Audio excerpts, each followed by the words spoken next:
Mina était encore à moitié endormie lorsque Daria, sa mère, lui téléphona pour lui annoncer qu'elle lui avait trouvé un cadeau parfait pour ses 25 ans. Il s'appelle Monsieur Dashti, dit Daria d'une voix presque essoufflée. 2 masters, un doctorat et un MBA. C'est un cousin au 3e degré de Reza Shah. Il vit à Atlanta, est en parfaite santé et a une magnifique dentition. Il viendra dimanche prochain pour prendre le thé et discuter. Mina, je t'en supplie, pas de faux bons cette fois-ci. J'en ai assez de tous ces caprices et tu mettras ta robe couleur lavande avec ta nouvelle ceinture. Mina raccrocha et se glissa à nouveau sous ses couvertures. Un autre prétendant. Un autre dimanche après-midi à hocher la tête devant un inconnu, avec ses parents parés de leurs plus beaux habits résolus à plaire. Mais elle ne voulait pas se marier. Ce dont elle rêvait, c'était d'arrêter son école de commerce et d'emménager à la montagne pour peindre toute la journée. Hélas, elle devait préparer son examen de gestion des opérations. Se faisant violence, elle se leva et se rendit dans la cuisine pour mettre de l'eau à bouillir et préparer le thé comme Daria le lui avait appris, c'est-à-dire en plaçant la théière au-dessus de la bouilloire ouverte afin que la vapeur de celle-ci imprègne les feuilles. Puis elle recouvrit la théière d'un tissu pour que la chaleur ne s'en évapore pas. Moitié Earl Grey, moitié feuille d'origine mystérieuse, telle était la décoction de Daria. À nouveau, le téléphone sonna. « Oui, Daria ?»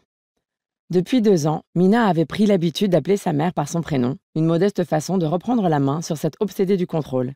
« Mina, c'est maman. »« Oui, je sais. Ton nouvel inconnu viendra prendre le thé dimanche. Cela dit, ne compte pas sur ma présence. Arrête de faire l'enfant, Mina. Bien sûr que tu vas le rencontrer. Bon, je te téléphonais juste pour te rappeler qu'il y aura l'entraînement de mathématiques habituel à la maison cet après-midi.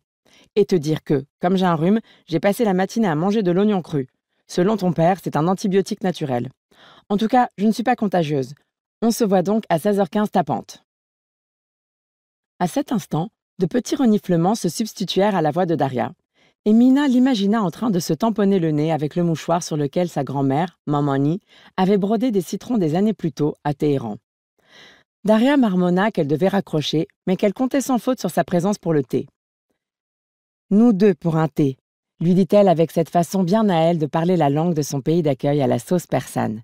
« Tu viendras, Mina, et on prendra le thé ensemble. » Chaque samedi après-midi, les 2 amis de Daria, Kavita Das et Youngja Kim, se joignaient à elle pour faire des mathématiques et boire du thé. Toutes les 3 habitaient dans le Queens et adoraient les mathématiques. Ces derniers temps, Daria aimait plus particulièrement entrer des valeurs dans des tableurs afin qu'ils recrachent des schémas et des diagrammes. Au temps de sa jeunesse en Iran, elle était excellente en arithmétique et voulait devenir professeure de mathématiques. Mais elle s'était finalement mariée, avait eu 3 enfants et avait émigré en Amérique après la révolution islamique de 1979.